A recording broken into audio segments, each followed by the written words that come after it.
Un saludo enorme a todos los rincones del planeta. En este video vamos a continuar con la lectura del libro Evolución de Richard Dawkins. Entonces, prosigamos. Capítulo 12. Carreras armamentistas y teodicidad evolutiva. Los ojos y los nervios, los conductos de esperma, los senos y la espalda están mal diseñados desde el punto de vista del bienestar individual, pero las imperfecciones pueden tener sentido a la luz de la evolución. Lo mismo es aplicable a la economía a gran escala en la naturaleza. Se podría esperar de un creador inteligente que hubiera diseñado no solo cuerpos de animales y plantas, sino también especies completas, ecosistemas enteros. Se podría esperar de la naturaleza que fuese una economía planificada, diseñada cuidadosamente para eliminar la extravagancia y el desperdicio. Pero no lo es, y este capítulo lo mostrará. La economía solar. La economía natural está alimentada por el sol. Durante el día los fotones del sol llueven sobre toda la superficie del planeta. Muchos fotones no hacen nada más que calentar las rocas y las playas de arena. Unos pocos encuentran su camino hasta un ojo, el suyo o el mío, o el ojo compuesto de una gamba, o el ojo parabólico reflector de una vieira. Puede que algunos caigan en un panel solar, uno hecho por el hombre, como esos que, en un ataque de fervor ecologista, acabo de instalar en mi tejado para obtener agua caliente, o una hoja verde, que es un panel solar natural. Las plantas usan la energía solar para realizar síntesis químicas, cuesta arriba, fabricando combustibles orgánicos, fundamentalmente azúcares. Cuesta arriba significa que la síntesis de azúcar necesita energía para poder realizarse. Por la misma razón, el azúcar puede ser más tarde quemado en una reacción cuesta abajo, que libera de nuevo una fracción de la energía para poder hacer algún trabajo útil, por ejemplo trabajo muscular o el trabajo de construir un gran tronco. La analogía de ir cuesta abajo o cuesta arriba se hace con el agua que fluye hacia abajo al salir de un depósito elevado y mueve una noria para hacer un trabajo útil, o que es bombeada energéticamente hacia arriba, hacia el depósito, para que pueda volver a mover más tarde la noria al fluir de nuevo hacia abajo. En cada estadio de la economía de la energía, bien sea cuesta arriba o cuesta abajo, se pierde algo de energía. Ninguna transacción energética es perfectamente eficiente. Esta es la razón por la que las oficinas de patentes no necesitan detenerse en diseños de máquinas de movimiento perpetuo. Son, de manera implacable y para siempre, imposibles. No es posible utilizar la energía cuesta abajo de una noria para bombear de nuevo la misma cantidad de agua hacia arriba, de tal forma que haga moverse a la noria. Siempre tiene que haber una cantidad de energía aportada desde el exterior para compensar la pérdida, y ahí es donde entra el sol. En el capítulo 13 retomaré este importante asunto. Una buena parte de la superficie de la Tierra está cubierta por hojas verdes que constituyen un sistema multicapa de captura de fotones. Si un fotón no es capturado por una hoja, hay muchas posibilidades de que lo capture otra de una capa inferior. En un bosque denso, no son demasiados los fotones que llegan hasta el suelo sin ser capturados. Esta es la razón por la que los bosques maduros son sitios oscuros indicados para el paseo.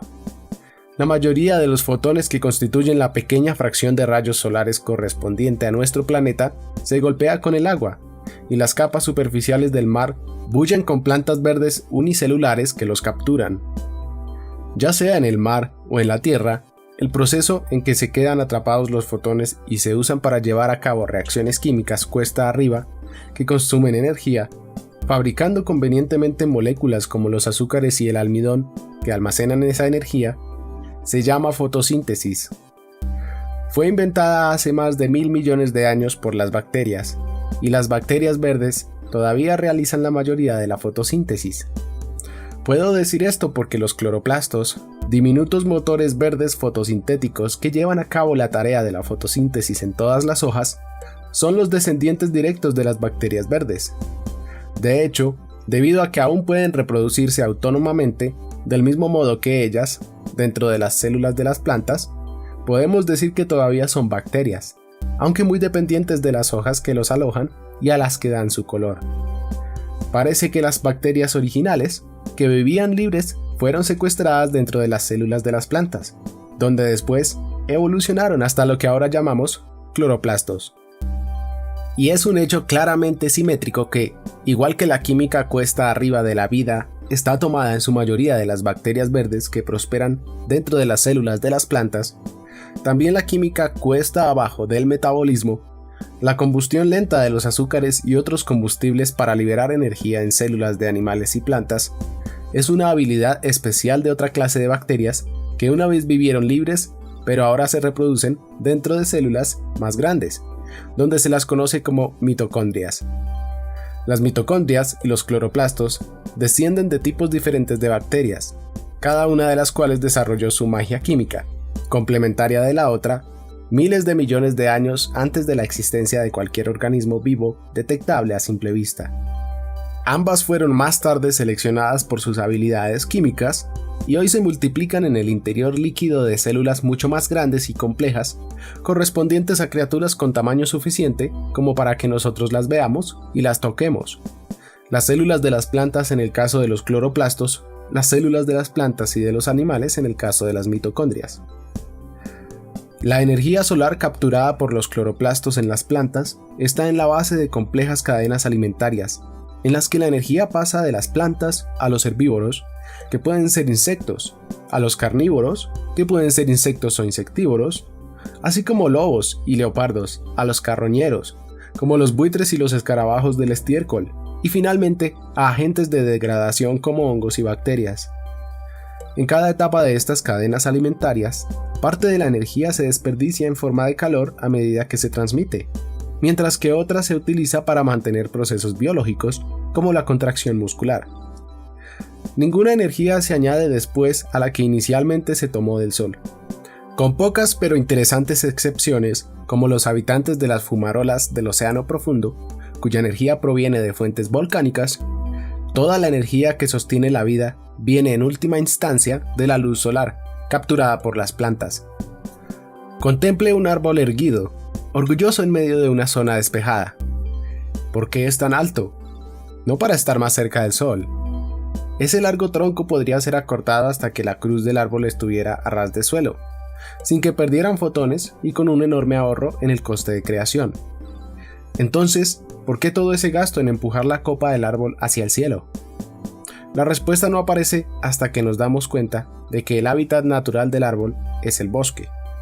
Los árboles son altos para ser más altos que los árboles rivales, de la misma especie y de otras. No debemos confundirnos cuando, en una zona despejada de un jardín o en un campo, vemos un árbol con ramas llenas de hojas hasta el suelo. Tiene esa forma bien redondeada porque está aislado. Lo estamos viendo fuera de su hábitat natural, que es un bosque denso. Su perfil natural en el bosque es alto, con el tronco desnudo y con la mayoría de las ramas cerca de la copa, en esa suerte de dosel forestal que recibe la lluvia de fotones.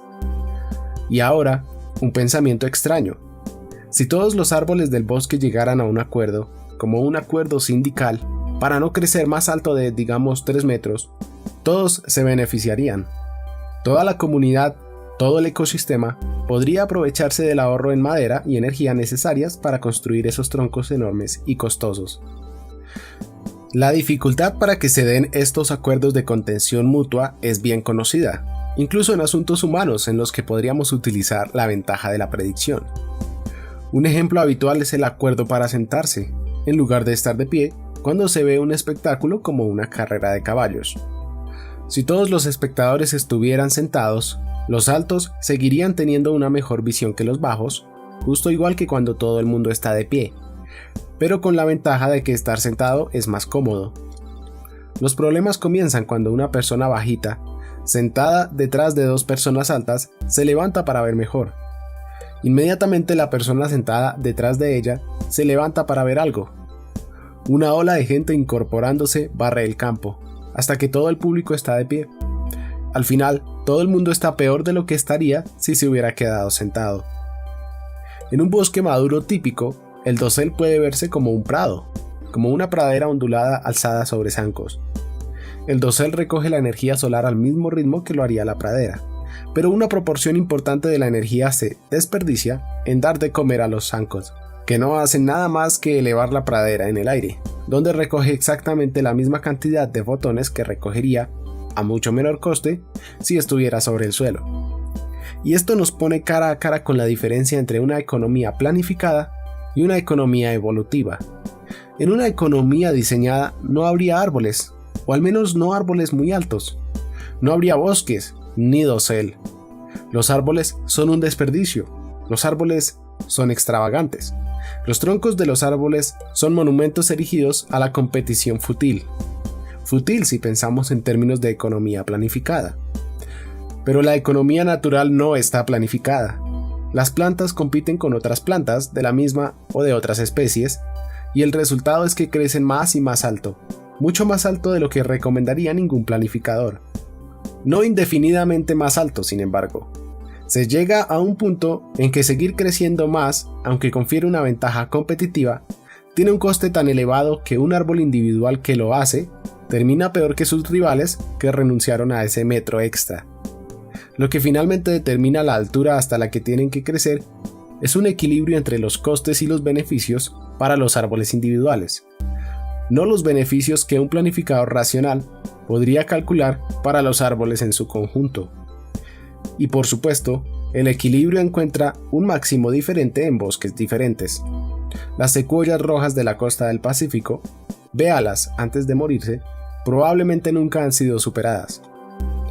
Imagine el destino de un hipotético bosque, llamémosle el bosque de la amistad, en el cual, por algún acuerdo misterioso, todos los árboles se las han arreglado para conseguir el deseable objetivo de reducir la altura del dosel a 3 metros.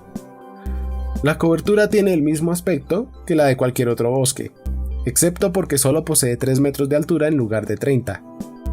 Desde el punto de vista de la economía planificada, el bosque de la amistad es más eficiente como bosque que los altos bosques a los que estamos acostumbrados, porque los recursos no se han dedicado a producir troncos enormes que no tienen ninguna utilidad, excepto para competir con otros árboles. Pero ahora supongamos que un árbol mutante sobresaliera en medio del bosque de la amistad. Este árbol tan pícaro crece un poco más que la norma acordada de 3 metros. Inmediatamente, este mutante dispone de una ventaja competitiva. Hay que reconocer que tendría que pagar el precio de la longitud extra en su tronco, pero eso está más que compensado, siempre y cuando todos los demás árboles obedezcan la ordenanza de autocontrol, porque los fotones extra que le llegan cubren de sobra el coste extra de la longitud de su tronco. Por tanto, la selección natural favorece la tendencia genética a romper la ordenanza de autocontrol y crecer un poco más alto, digamos que 3,5 metros. Según pasan las generaciones, más y más árboles rompen el acuerdo sobre la altura. Cuando finalmente todos los árboles del bosque tienen 3,5 metros, todos están mucho peor de lo que estaban antes. Todos están pagando el coste de crecer ese medio metro extra, pero no están obteniendo fotones extra por ese coste. Y ahora la selección natural favorece cualquier tendencia mutante a crecer, pongamos que hasta los 4 metros. Y de esa forma los árboles siguen creciendo más y más. ¿Acabará alguna vez esta fútil carrera hacia el sol? ¿Por qué no árboles de 1 kilómetro de alto? ¿Por qué no las judías mágicas del cuento? El límite está en la altura en que el coste marginal de crecer otro metro supera a la ganancia en fotones por crecer ese metro extra. Estamos hablando de costes y beneficios individuales. El bosque tendría un aspecto muy diferente si su economía hubiera sido diseñada para el beneficio del bosque en su conjunto. De hecho, lo que realmente vemos es un bosque en que cada especie de árbol evoluciona por selección natural, y esta favorece a los árboles individuales que ganan a otros árboles rivales, sean o no de su misma especie. Todo este asunto de los árboles es compatible con la opinión de que no fueron diseñados, a menos por supuesto que lo hubieran sido para suministrarnos madera, o para regalarnos los ojos y halagar a nuestras cámaras fotográficas en el otoño de Nueva Inglaterra. Y no son pocos aquellos que creen justo eso, por lo que volvamos a un caso paralelo, donde los beneficios para la humanidad son más difíciles de alegar: la carrera armamentista entre cazadores y cazados. corriendo para quedarse en el mismo sitio. Los 5 corredores más rápidos entre las especies de mamíferos son el guepardo, el berrendo, también llamado antílope en Estados Unidos, aunque no está cercanamente emparentado con los verdaderos antílopes de África. El ñu, un antílope verdadero, aunque no se les parece mucho. El león y la gacela de Thompson, otro antílope verdadero que sí se parece a un antílope estándar, a uno pequeño. Entre estos corredores de élite se mezclan cazados y cazadores, y lo que defiendo es que esto no es un accidente. Se dice que los guepardos son capaces de acelerar de 0 a 100 km por hora en 3 segundos, lo que les sitúa a la altura de un Ferrari, un Porsche o un Tesla. Los leones tienen también una aceleración formidable, incluso mejor que las gacelas, que poseen más resistencia y la habilidad de hacer quiebros. Los felinos generalmente están diseñados para sprintar y saltar sobre sus presas, a las que cogen desprevenidas. Los perros, como el perro salvaje africano o el lobo, para la resistencia, para alcanzar a su presa. Las gacelas y otros antílopes tienen que lidiar con estos dos tipos de depredadores, y quizá tienen que buscar un compromiso. Su aceleración no es tan buena como la de los grandes felinos, pero su resistencia es mejor. Con sus quiebros, una gacela de Thompson puede zafarse de un guepardo, posponiendo el asunto hasta que el guepardo pasa de la fase de máxima aceleración a estar exhausto, y su resistencia limitada empieza a pesarle. Las cacerías exitosas de los guepardos terminan normalmente muy poco tiempo después de empezar. En estos casos, los guepardos se basan en la sorpresa y la aceleración. Las cacerías que fracasan también terminan pronto, con el guepardo abandonando la carrera para ahorrar energía cuando su sprint inicial falla. Todos los guepardos cazan. En otras palabras, son breves. No nos preocupemos ahora por los detalles de las velocidades y aceleraciones máximas, la resistencia y los quiebros, la sorpresa y las prolongadas persecuciones. El hecho destacable es que entre los animales más rápidos se incluyen a ambos grupos, los que cazan y los que son cazados. La selección natural lleva a las especies depredadoras a hacerse cada vez mejores en la captura de sus presas, y simultáneamente lleva a las especies cazadas a ser mejores escapando de los cazadores. Los depredadores y las presas están envueltos en una carrera armamentista evolutiva que ocurre en tiempo evolutivo. El resultado ha sido una escalada en la cantidad de recursos económicos que los animales de ambos bandos han gastado en esta carrera, a costa de otros departamentos de la economía de su cuerpo. Los cazadores y los cazados consiguen cada vez un mejor equipamiento para superar, sorprender, burlar, etc. a la otra parte. Pero de la mejora del equipamiento para ganar no se deriva de forma obvia un aumento del éxito, por la sencilla razón de que la otra parte de la carrera armamentista también está actualizando su equipo. Esto es lo que distingue una carrera armamentista. Podríamos decir, como dijo la Reina Roja a Alicia, que tienen que correr tan deprisa como puedan para seguir estando en el mismo sitio. Darwin estaba al tanto de las carreras armamentistas, aunque no utilizó ese término. Mi colega John Krebs y yo publicamos un artículo sobre el tema en 1979, en que atribuimos la expresión carrera armamentista al biólogo británico Hugh Cott. Quizá por eso, en 1940, en plena Segunda Guerra Mundial, Cott publicó lo siguiente en su libro, Adaptative Coloration in Animals, coloración adaptativa en animales. Antes de afirmar que la apariencia engañosa de un grillo o de una mariposa es innecesariamente detallada, primero debemos averiguar cuáles son los poderes de percepción y de discriminación en los enemigos naturales de los insectos. Si no se hace así, es como afirmar que el blindaje de un crucero es demasiado pesado o que el alcance de sus cañones es demasiado grande, sin informarse acerca de la naturaleza y la efectividad del armamento de su enemigo. El hecho es que, tanto en las luchas primigenias en la jungla como en los refinamientos de la guerra civilizada, tenemos en desarrollo una carrera evolucionista de armamento, cuyos resultados para la defensa se manifiestan en propiedades como la velocidad, la atención, el blindaje, las espinas, la capacidad de cavar, secreciones venenosas, sabor nauseabundo y coloraciones de camuflaje, amenazantes y miméticas. y para el ataque en propiedades como la velocidad, la sorpresa, las emboscadas, la seducción, la agudeza visual, las garras, los dientes, los aguijones, los colmillos con veneno y la coloración de camuflaje y seductiva.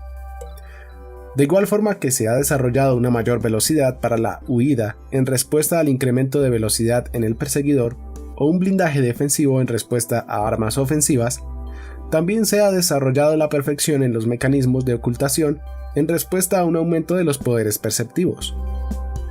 La carrera armamentista se desarrolla en el tiempo evolutivo. No hay que confundirla con la carrera entre un cierto guepardo y por ejemplo una gacela, que tiene lugar en tiempo real. La carrera en el tiempo evolutivo es una carrera para desarrollar equipamiento para las carreras en tiempo real.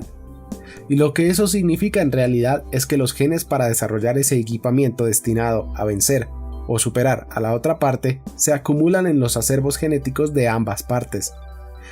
Además, y este es el asunto que Darwin también conocía, el equipamiento para correr rápido se utiliza para superar a los rivales de la misma especie, que están huyendo del mismo depredador.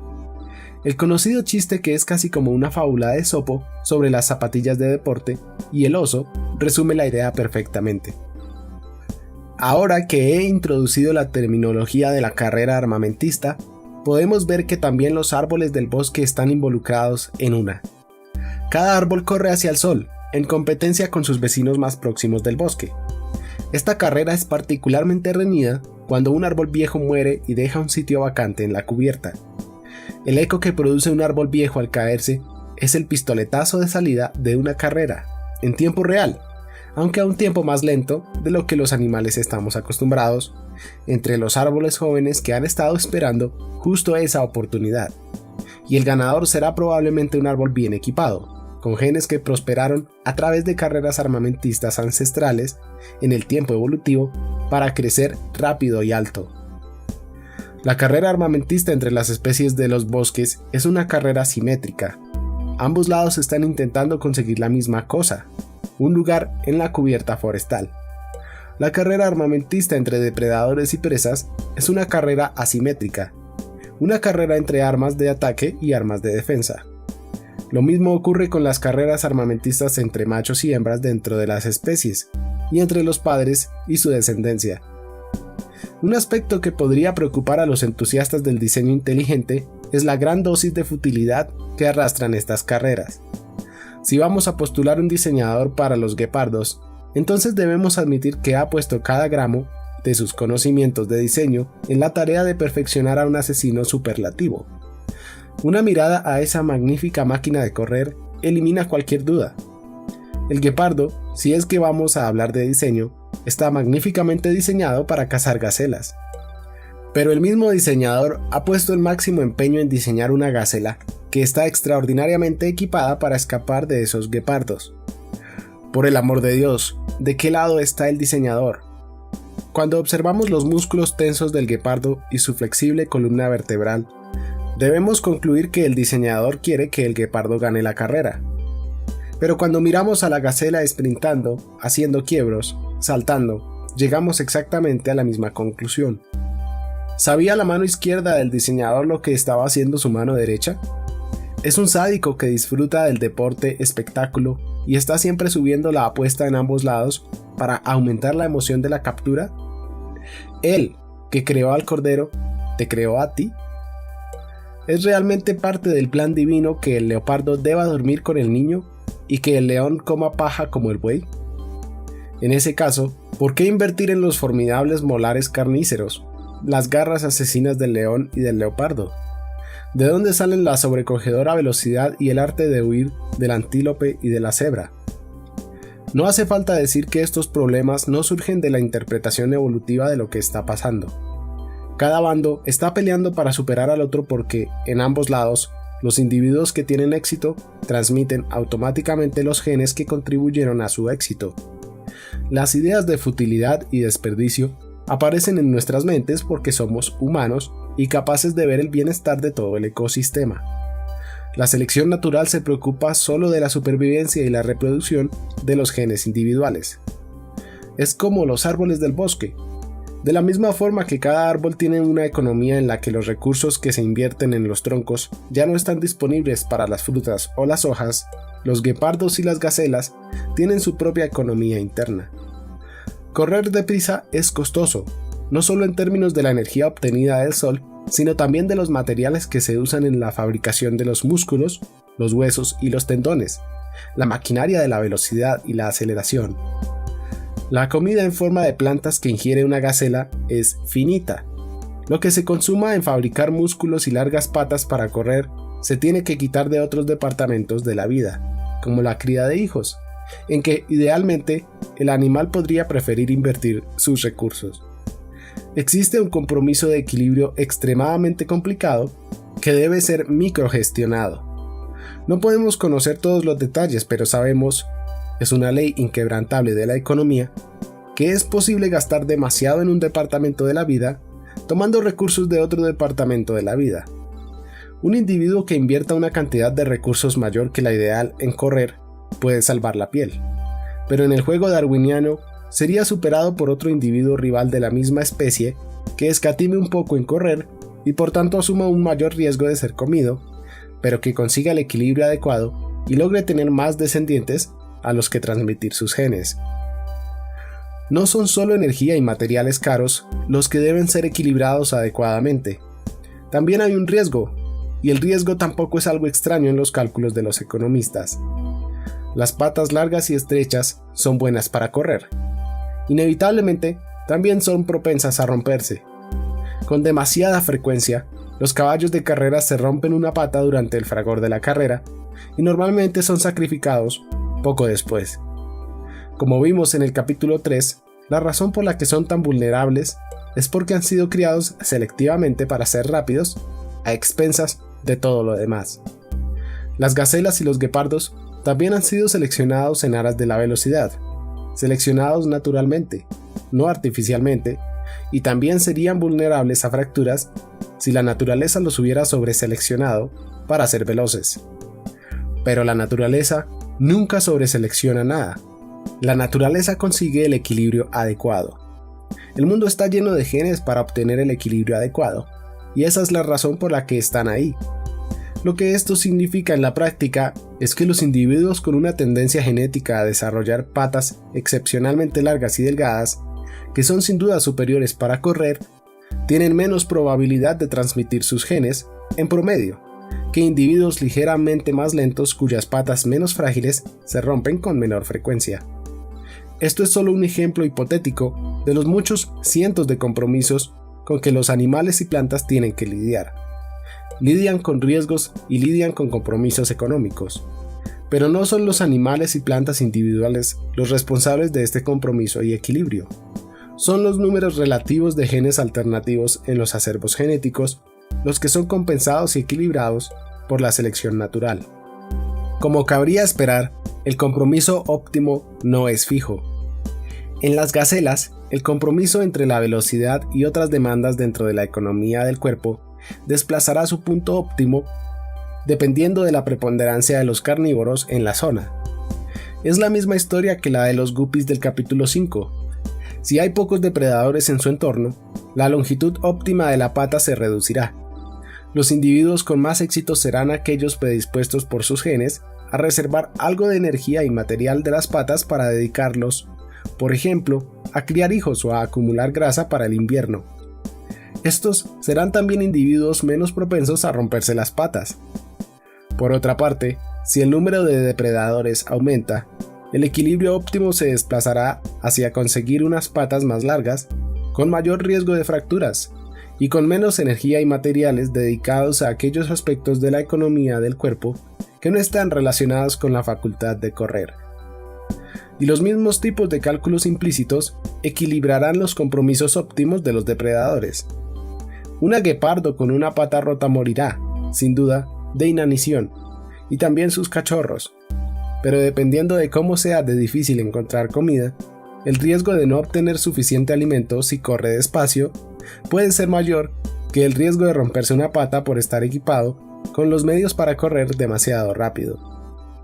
Los depredadores y sus presas están atrapados en una carrera armamentista en que cada parte presiona incesantemente a la otra para que desplace su punto óptimo en los compromisos económicos y de riesgo de la vida, más y más en la misma dirección, bien literalmente en la misma dirección, por ejemplo hacia un aumento de la velocidad en carrera, o en la misma dirección en el sentido más laxo de estar dirigido hacia la carrera armamentista entre depredador y presa, en lugar de hacia otro departamento de la vida, como la producción de leche. Dado que ambas partes tienen que equilibrar los riesgos de, digamos, correr demasiado deprisa, rompiéndose las patas o escatimando en otras partes de la economía del cuerpo, frente a correr demasiado despacio, fracasando en la captura de las presas o en la huida, respectivamente, cada parte empuja a la otra en la misma dirección, en una suerte de inexorable folie à deux. Bueno, quizá folie, locura, no haga justicia a la seriedad del asunto, ya que el castigo por fallar en cualquiera de los dos bandos es la muerte, asesinato en el caso de la presa, inanición en el del depredador. Pero à deux capta bien el sentimiento de que si el cazador y el cazado se sentaran juntos y llegaran a un acuerdo razonable, todo el mundo estaría mejor. Igual que en el caso de los árboles en el bosque de la amistad, es evidente el beneficio de este pacto si se pudiera mantener. El mismo sentido de futilidad que encontramos en el bosque domina la carrera armamentista entre el depredador y la presa. A lo largo del tiempo evolutivo, los depredadores se hicieron mejores para capturar presas, lo que provocó que las presas se hicieran mejores evadiendo la captura. Ambos bandos mejoran en paralelo su equipamiento para sobrevivir, pero ninguno sobrevive necesariamente mejor, porque la otra parte está mejorando también su equipamiento. Por otro lado, es fácil ver cómo un planificador central que se preocupara por el bienestar de toda la comunidad podría arbitrar un acuerdo, siguiendo las líneas del bosque de la amistad. Hagamos que ambas partes lleguen a un acuerdo para reducir su armamento. Ambos bandos dedicarán recursos a otros departamentos de la vida y como resultado todos mejorarán. Lo mismo puede ocurrir en una carrera armamentista humana.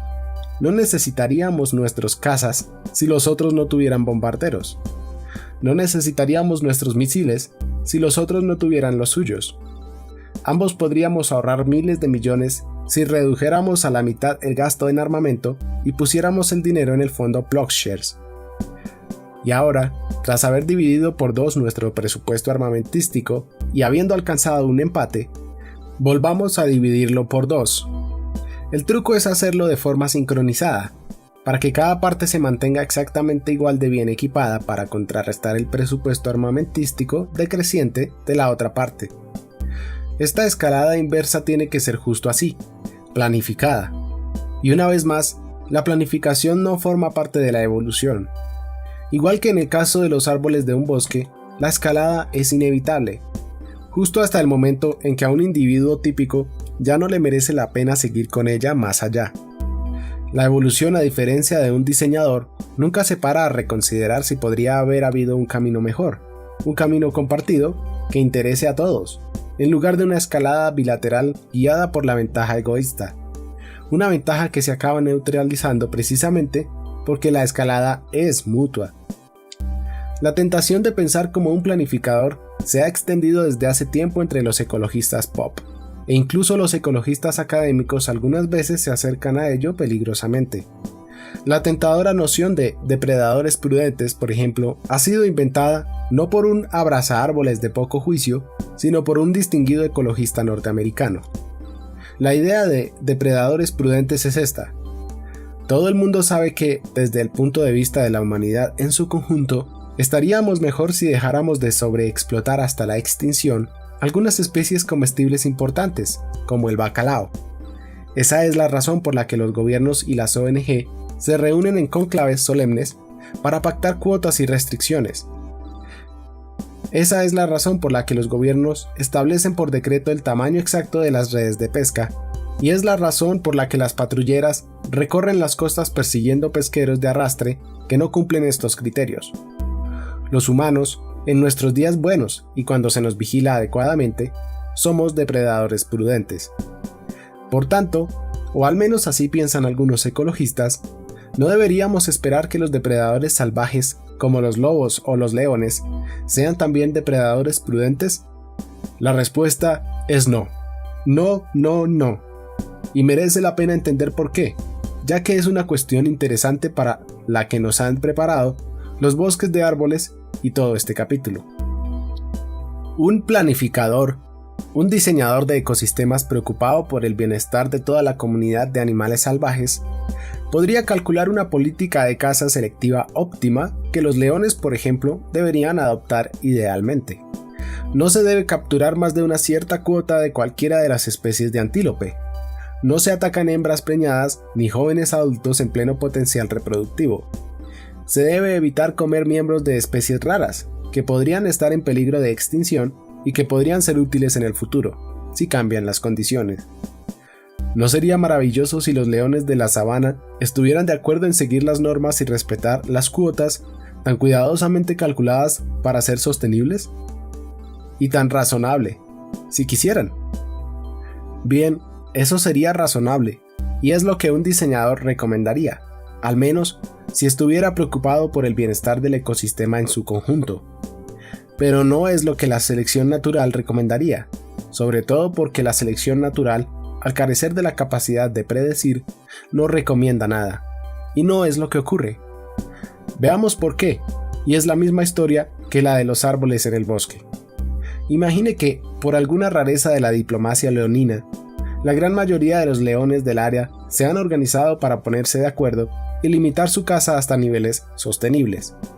Pero ahora suponga que, en esta población que busca el bien público y que acepta restricciones, surge un gen mutante que provoca que un león en particular rompa el acuerdo y explote la población de presas hasta el límite, incluso con el riesgo de llevar a esas especies a la extinción.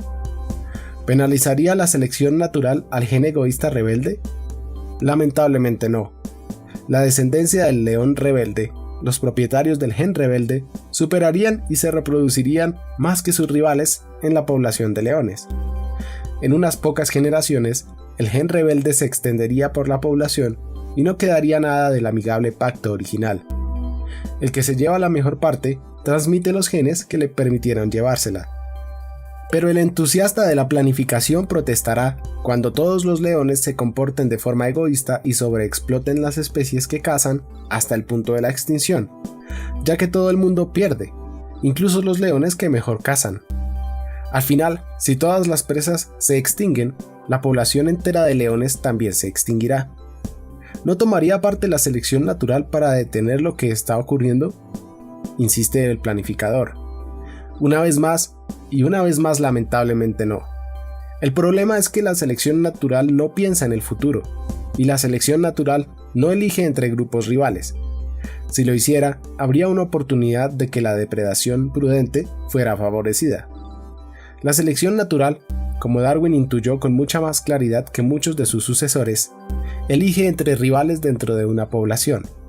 Incluso si toda la población está dirigiéndose a la extinción, conducida por la competición individual, la selección natural todavía favorecería a los individuos más competitivos, justo hasta el momento en que el último muriera. La selección natural puede conducir a la población a la extinción, mientras favorece implacablemente, a pesar del amargo final, aquellos genes competitivos destinados a ser los últimos en extinguirse. El planificador hipotético que he imaginado es una cierta clase de economista, un economista del bienestar que calcula una estrategia óptima para toda la población o para un ecosistema completo. Si tenemos que hacer analogías económicas, deberíamos pensar entonces en la mano invisible de Adam Smith. ¿Teodicidad evolutiva? Pero ahora quiero dejar de lado la economía. Debemos quedarnos con la idea de un planificador, un diseñador, pero nuestro planificador será un filósofo de la moral, más que un economista. Un diseñador bondadoso podría intentar, así cabría pensarlo, minimizar el sufrimiento. Esto no es incompatible con el bienestar económico, pero el sistema resultante diferiría en los detalles.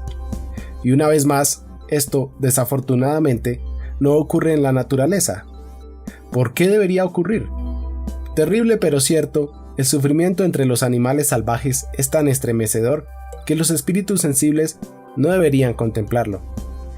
Darwin sabía de lo que hablaba cuando le dijo en una carta a su amigo Hooker ¿Qué libro escribiría el capellán del diablo sobre los trabajos tan burdos, derrochadores, torpes y horriblemente crueles de la naturaleza?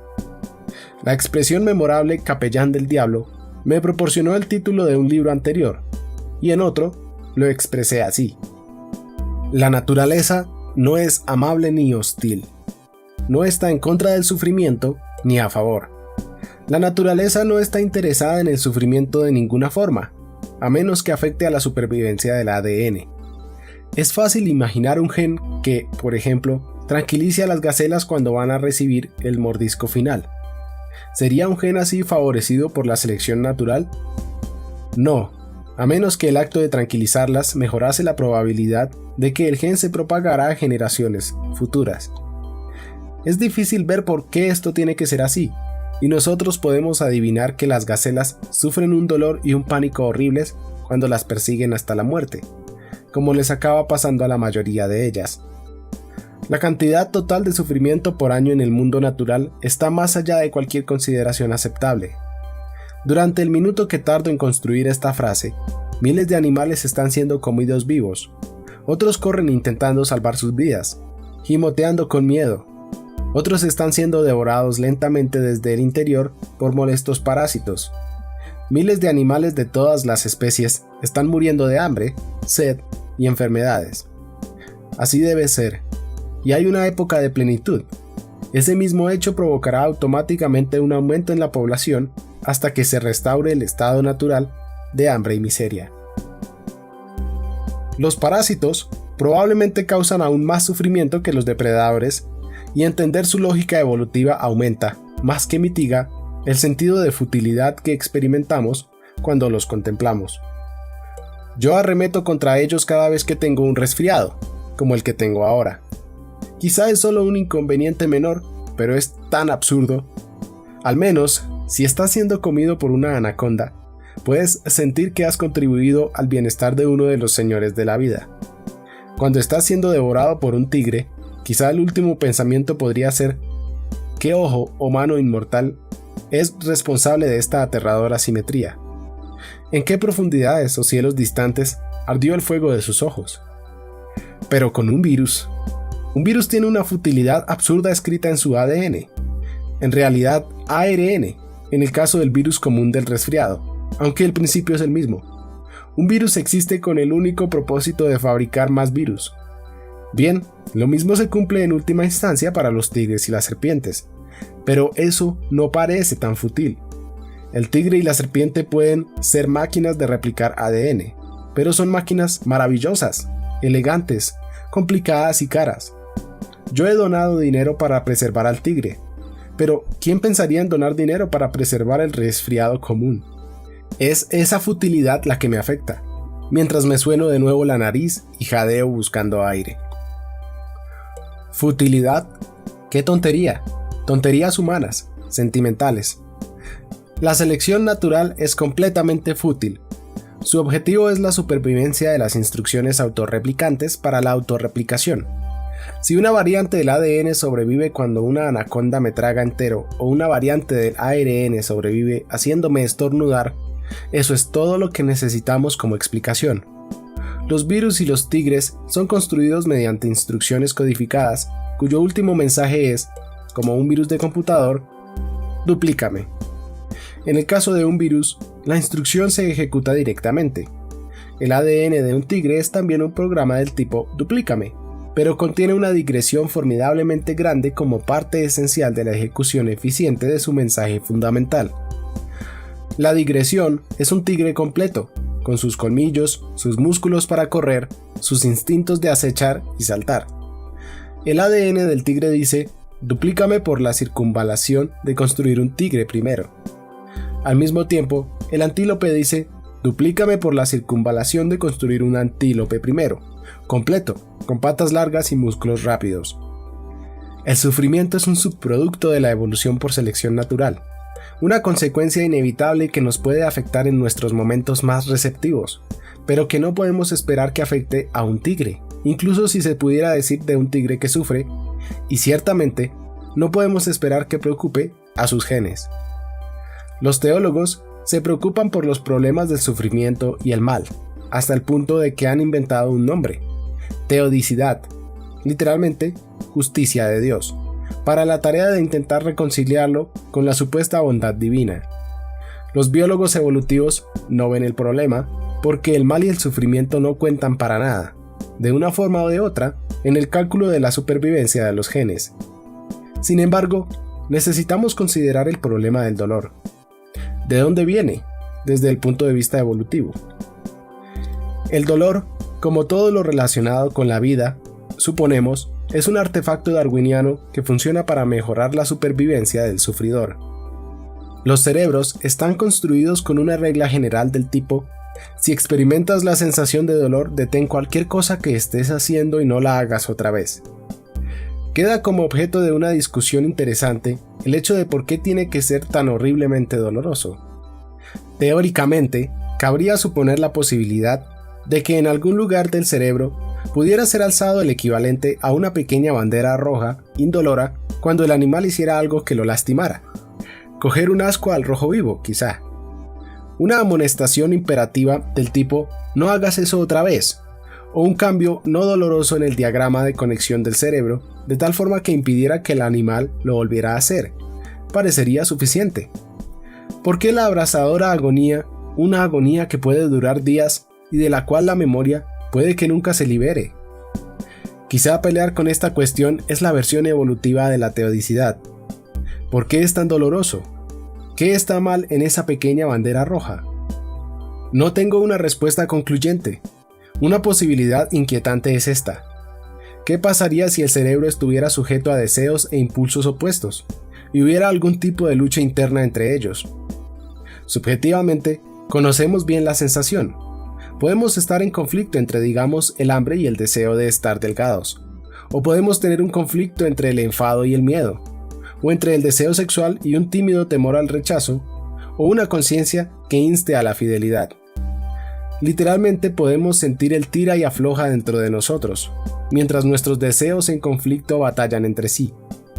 Ahora, volvamos al dolor y su posible superioridad sobre una bandera roja.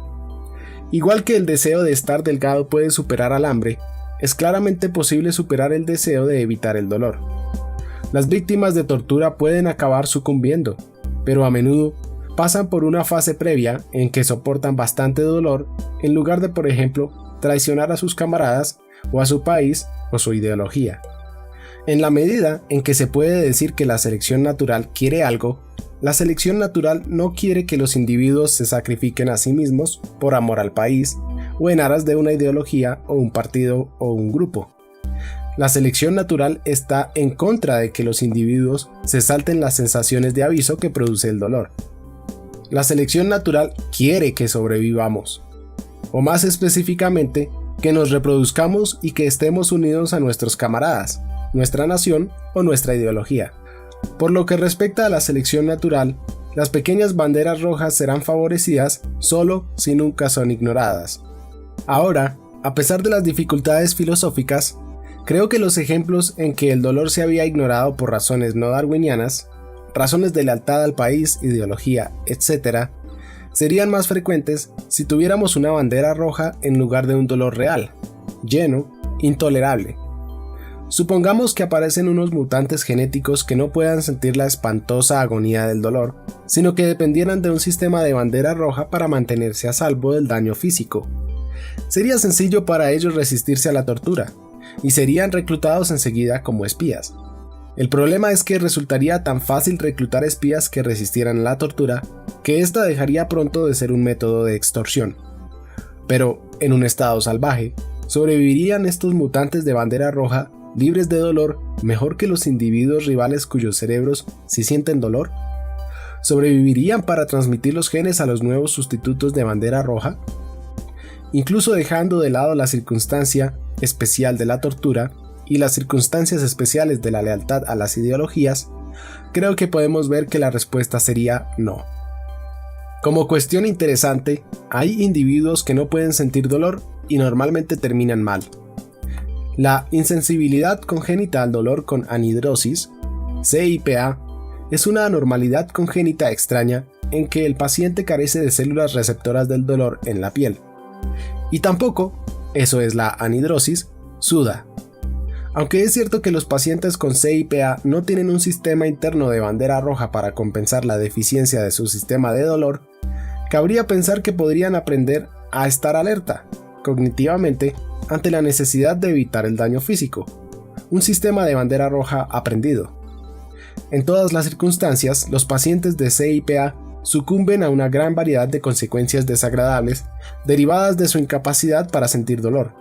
Por ejemplo, quemaduras, roturas, cicatrices múltiples, infecciones, apendicitis sin tratar y arañazos en los ojos.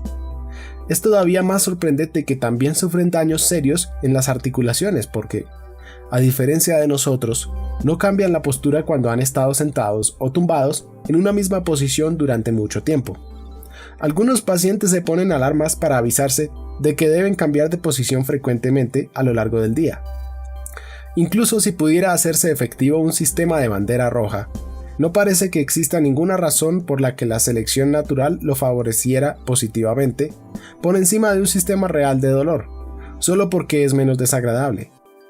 A diferencia de nuestro diseñador hipotéticamente bondadoso, la selección natural es indiferente a la intensidad del sufrimiento, excepto si afectase a la supervivencia y la reproducción. Y como esperaríamos si la supervivencia del más adaptado en lugar del diseño fuera el elemento subyacente en la naturaleza del mundo, el mundo de la naturaleza en absoluto parece dar pasos para reducir la suma total de sufrimiento. Stephen Jay Gould reflexionaba sobre estos asuntos en un interesante ensayo sobre la naturaleza no mortal. Aprendí de él que el famoso comentario de Darwin sobre los ichneumónidos, que cité al final del capítulo anterior, no era ni mucho menos excepcional entre los pensadores victorianos. Las avispas ichneumónidas, con su hábito de paralizar pero no matar a sus víctimas antes de insertarles un huevo con la promesa de una larva que ha de roerlas desde dentro, y en general la crueldad de la naturaleza, eran preocupaciones importantes de la teodicidad victoriana. Es fácil ver por qué. Las avispas hembras ponen sus huevos en insectos vivos, como las orugas, pero no antes de haber buscado, pinchado cuidadosamente con su aguijón, cada ganglio nervioso, de tal forma que la presa queda paralizada, pero viva. Debe ser mantenida viva para proporcionar carne fresca a la larva que crece dentro. Y la larva, por su parte, se preocupa de comer las partes internas en el orden adecuado. Comienza con los cuerpos grasos y los órganos digestivos, dejando el sistema nervioso y el corazón, vitales, para el final. Son necesarios para mantener viva a la oruga. Como Darwin se preguntó de forma tan pertinente, ¿qué tipo de diseñador bondadoso podría haber imaginado eso? No sé si las orugas pueden sentir dolor, espero fervientemente que no, pero lo que sé es que la selección natural nunca haría nada para mitigarlo, si la tarea se pudiera hacer de forma más económica, paralizando sencillamente sus movimientos. Wood cita al reverendo William Buckland, un geólogo del siglo XIX, que encontró consuelo en el giro optimista que consiguió conferir al sufrimiento causado por los carnívoros. La cita con la muerte por la acción de los carnívoros, como terminación ordinaria de la existencia animal, parece ser por sus resultados principales una dispensación de benevolencia que elimina gran parte del enorme dolor de la muerte universal. Abrevia y casi elimina, mediante la creación de las bestias, la miseria de la enfermedad y de las heridas accidentales, y de la decadencia prolongada, e impone una limitación tan saludable en el aumento excesivo de individuos que el suministro de comida mantiene siempre una proporción justa con la demanda. El resultado es que la superficie de la tierra y las profundidades de las aguas están cubiertas con miles de seres vivos, cuyos placeres vitales están en relación con su duración, y que, a lo largo del diminuto día de existencia que se les ha asignado, disfrutan con placer las funciones para las cuales fueron creados. Bueno, no está tan mal. Y hasta aquí este video. Si te ha gustado, dale me gusta, comparte con tus amigos o deja un comentario. Si quieres más, suscríbete. Adiós.